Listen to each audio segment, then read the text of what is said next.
Every person alive exists because of a woman who bled. Not once, not privately, out in the open, in a landscape full of things with teeth. No bathroom door, no pharmacy, no way to hide the smell. And for roughly 300,000 years, that was simply Tuesday. So here is the question that has haunted campfires and campsites for decades. On those nights, did the predators know? Think about what that would mean. If bleeding really marked a woman for death, then every single ancestor in your line would have had to survive that mark over and over for thousands of generations. If the fear were true, you would not be here. So somebody is wrong. And it took a night in Montana, 4 captive polar bears, and a village in Mali to work out who. Stay with this, because there is one number, counted night after night for 736 nights straight, that quietly collapses this entire question. It comes near the end. First, you need to know where this fear actually comes from. It is not ancient. It has a date. The 13th of August, 1967. Glacier National Park, Montana. In a single night, in 2 separate incidents miles apart, grizzly bears killed 2 young women. The park's report noted that one of them was menstruating and that the other was expecting her period to begin. 2 deaths. One night. One line in a report.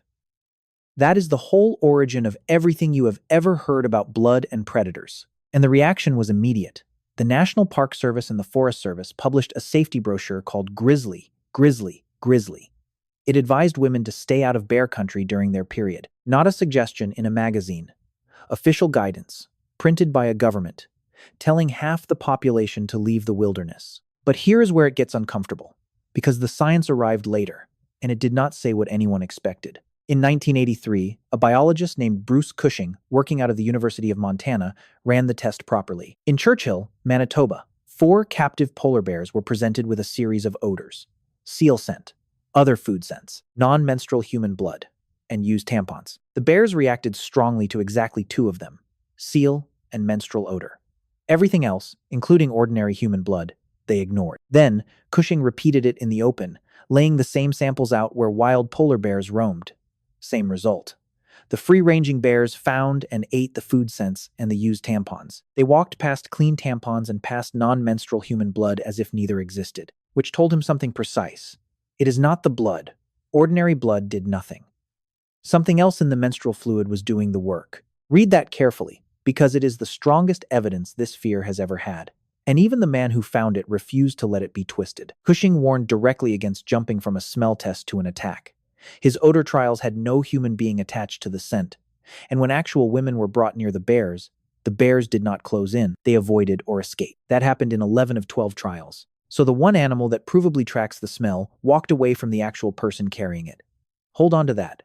Now, the other bears. Because polar bears are not what your ancestors were sleeping next to. In 1991, Lynn Rogers and his colleagues published a study in the Journal of Wildlife Management, testing the same idea on black bears. Dozens of wild, free-ranging animals were offered used tampons by hand. The bears were not interested. Menstrual odors were essentially ignored across every age and sex class. And in a broad review of black bear attacks across North America, not one case involved a menstruating woman. Grizzlies got the same treatment. Stephen Herrero, the researcher who built the definitive record of bear attacks, analyzed hundreds of grizzly incidents, including both deaths at Glacier. He found no evidence linking menstruation to any of them. Then there is the sheer weight of numbers. Carrie Gunther, a bear management biologist at Yellowstone, pointed out the obvious. Tens of millions of people have visited that park. They have spent millions of nights camping inside it. An enormous number of those campers were menstruating. There is no pattern. There has never been a pattern. One species, in a laboratory, with no human attached to the scent. That is the entire scientific case, and it has been carrying the weight of a global fear for 60 years. But bears are not what hunted your ancestors, so go back much further, to the animals that actually did. In 1949, at a cave called Swartkrans in South Africa, researchers pulled a piece of skull out of the rock. It belonged to a child, an early human relative, dead for roughly 1.8 million years. The top of that skull has 2 neat punctures in it, 33 millimeters apart. The paleontologist, C.K. Brain, matched those holes to the lower canine teeth of a leopard, using a leopard fossil found in the very same deposit. The spacing was exact. The upper canines would have gone through the child's face. The leopard almost certainly carried the body up into a tree, the way leopards still do today, and ate it above the reach of everything else. That is what your ancestors lived alongside. Not a myth, a cat with a filing system. So picture the real thing. 40,000 years ago, a small camp at nightfall. A fire, half smoke, hides, sleeping bodies packed close, and somewhere in the dark, a nose that works about 1,000 times better than yours. What does that nose actually find? It finds smoke. It finds sweat and urine and the sour smell of skins. It finds the scraps of a butchered animal, blood soaked into the ground, marrow cracked out of bones, a hide still wet. And then, somewhere in that, a woman losing roughly 35 to 50 milliliters over 5 days. That is the entire volume of a period. A couple of tablespoons, spread across most of a week, and most of it is not even blood. It is uterine lining, tissue, and mucus. Against a fresh carcass, that is not a signal. It is a rounding error. Except the real answer is stranger than the arithmetic. Because the question everyone asks contains an assumption about your ancestors' bodies that is simply false. Here is that number. In the 1980s, an anthropologist named Beverly Strassman spent 31 months living with the Dogon people of Mali.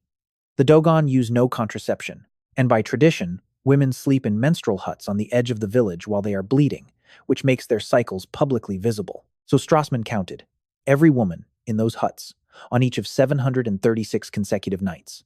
550 menstrual onsets, confirmed with hormone tests. What she found breaks the question. A Dogon woman between the ages of 20 and 34 averaged about 4 periods in 2 years.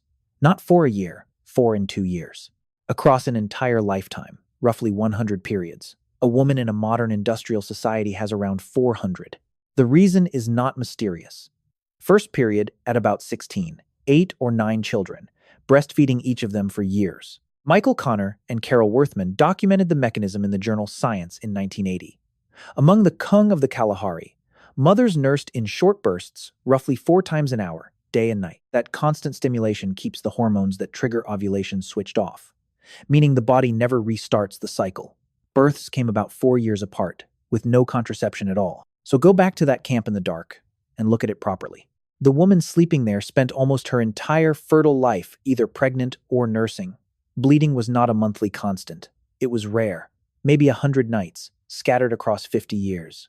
The scenario everyone pictures, a woman bleeding in a dangerous world month after month, decade after decade, essentially never happened. Modern life invented it. Fewer children, shorter breastfeeding, earlier puberty, longer lives. Your ancestors did not have a period problem in the wilderness, because they barely had periods. And the fear itself? It is younger than the moon landing. You can watch it repeat in the water, too.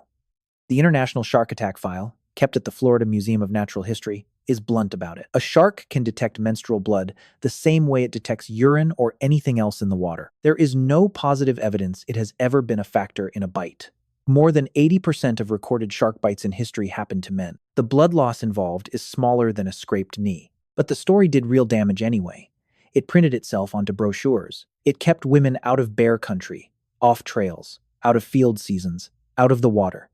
And it did it in the name of protecting them from an animal that consistently walked the other way. Every person alive exists because of a woman who bled, out in the open, in a world full of teeth, about 100 times in an entire lifetime, and not one of those nights was the reason anything died. The predators were never following her. You just inherited a story that said they were.